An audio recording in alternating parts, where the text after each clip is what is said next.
On va en parler. Malgré tout, les individualités, ou en tout cas les noms qui apparaissent, font beaucoup parler, notamment la nomination en Matignon de Catherine Vautrin, ex-UMP, qui a rejoint la majorité et qui a provoqué, semble-t-il, une levée de bouclier dans la Macronie du fait de ses positions contre le mariage pour tous, positions jugées réactionnaires, qui sont aussi les vôtres, ces positions. Vous comprenez cette levée de bouclier ? Moi, d'abord, c'est très intéressant de voir que ce nouveau parti qui prétendait dépasser les clivages se fait aussi sectaire, bien plus sectaire même parfois que l'ancien monde qu'il dénonçait.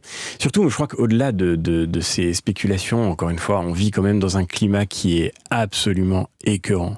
Et En Marche a installé cette espèce de situation dans laquelle on va débaucher des personnes à droite, à gauche. On parle des futurs premiers ministres potentiels. Certains viennent d'un camp, d'autres viennent d'un autre. Ils ont dit des choses totalement contradictoires dans le passé. Tout le monde s'en moque. Vous trouvez ça écœurant ? C'est le mot que vous avez utilisé. Écœurant parce qu'on le voit aussi dans les investitures législatives. Vous avez, ils sont peu nombreux, mais quelques personnes qui vont être approchées, recrutées dans une ambiance d'opacité totale, qui pourraient, après s'être opposées à Emmanuel Macron pendant 5 ans, d'un seul coup rentrer dans sa majorité. Mais qu'est-ce qu'on dirait au milieu d'un championnat de quelqu'un qui quitterait son équipe pour changer de maillot parce que l'équipe d'en face a plus de chances de gagner? Ça n'a aucun sens.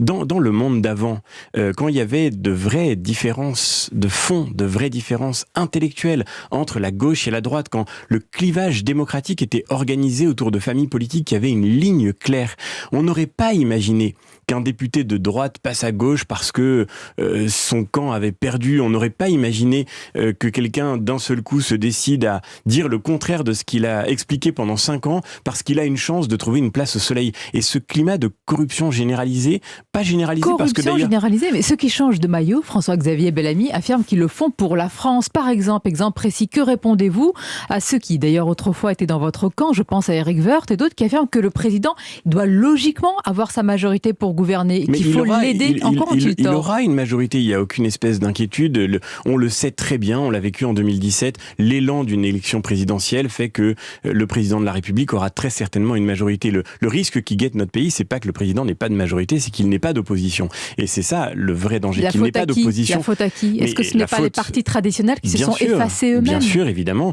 De fait, les partis politiques traditionnels sont dans une crise qu'ils ont sans aucun doute méritée, qui doit les conduire à se remettre profondément en question. Mais pardon, je reviens sur...